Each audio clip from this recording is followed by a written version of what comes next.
اللہ کے جو صحیح غلام ہیں نا، وارث نبی جسے مولیہ کہتے ہیں،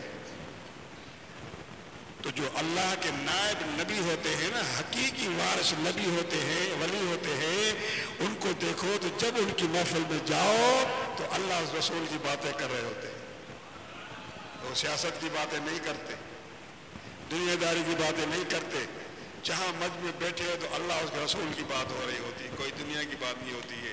یہ مقام تھا میرے پیر کا، آج بھی وہاں محفل میں بیٹھے تو اللہ اور رسول کی باتیں ہو رہی ہوگی، ہمیں آپ کو ہدایت کے جاری کی جا رہی ہوگی۔ مطلب کہنے کا یہ اللہ کے نائبین اور وارثین نبی کے یہ مطلب ہوتا ہے۔ تو دوستو، یہ مہینہ ایسا ہے کہ اللہ تبارک و تعالیٰ نے اس رحمت العالمین کے صدقے سے پوری کائنات رحمت بنا دی ہے، اور اللہ رب العالمین کا نام بھی رحمت رکھ دیا کہ رحمت للعالمین وما ارسلناک الا رحمت للعالمین۔ اس کی بڑی تقریر ہے۔ تو میرے دوستو، بات یہ ہے کہ اللہ کے محبوب علیہ السلام فرمائے یہ ایسا مہینہ ہے، ایسا مہینہ ہے کہ رحمت ہی رحمت برستی ہے،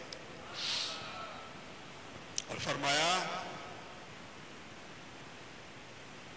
اس مہینے میں مومن کا رزق بڑھ جاتا ہے، ڈبل ہو جاتا ہے،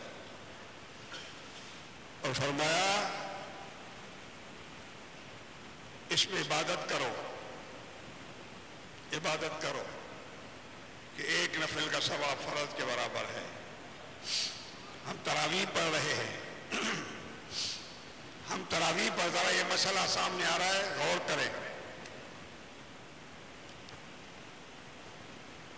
آپ ان رپا لچو سے بچیں کہ جو اپنے نفس کے خاطر کہتے ہیں یہ 8 رکعتیں ہیں، 8 رکعتیں نہیں ہیں، 20 رکعتیں ہیں۔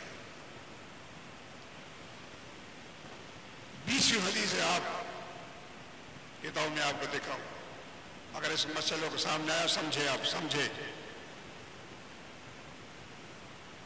8 رکعت کے لیے بیہقی نے روایت لکھی ہے، اور یہی روایت ابن ماجہ کے اندر بھی موجود ہے۔ باقی 20 ہے روایت، اور 20 روایتوں کی 20 کتابوں کے اندر روایتیں موجود ہیں۔ یہ 2 حوالے کتاب کی تھی جس میں 8 رکعت کی بات ہے۔ یہ نماز تراویح مصطفیٰ کریم علیہ السلام نفل پڑھا کرتے تھے۔ آج بھی صلاۃ اللیل کے نام سے مکہ مکرمہ میں، مدینہ منورہ میں پڑھی جاتی ہے، تراویح پڑھی جاتی ہے۔ علاوہ اس کے پھر 1 گھنٹے کا وقفے کے بعد پھر قیام اللیل ہوتا ہے، ساری رات عبادت ہوتی ہے۔ تو حضرت سیدنا عمر فاروق رضی اللہ تعالی عنہ نے اس کو جماعت کے ساتھ پڑھنے کا حکم فرمایا۔ حضور نے 3 بار جماعت فرمائی ہے، پھر نہیں، اس لیے چھوڑ دیا کہ حضور کو خوف ہوا کہ کہیں میرے امت پر یہ فرض نہ ہو جائے۔ یہ الفاظ لکھے ہیں حدیث کے اندر، میں اپنی طرف سے کچھ نہیں کہہ رہا، صرف یہی ڈر تھا، حضور نے چھوڑ دی صرف 3 دن کہ کہیں اللہ تبارک و تعالیٰ میری امت پر فرض نہ فرما دے، چھوڑ دی۔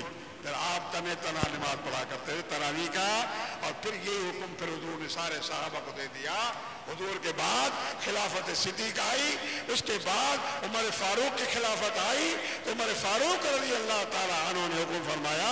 ابی بن کعب اور بھی صحابی تھے مگر یہ بڑے حافظ قرآن اور قاری تھے، ان کو فرمایا آپ امامت کرو، لوگوں کو جماعت کراؤ۔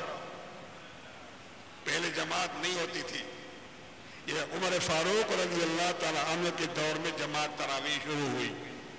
تو حضرت ابی بن کعب نے کہا حضور یہ پہلے تو نہیں ہوا، صحابہ تھے نا، حضور نے تو نہیں کیا، تو آپ نے فرمایا پڑھاؤ، حاضر نعم البدع، اچھی بات ہے، پڑھاؤ، گناہ تھوڑی ہے، قرآن پڑھے گا۔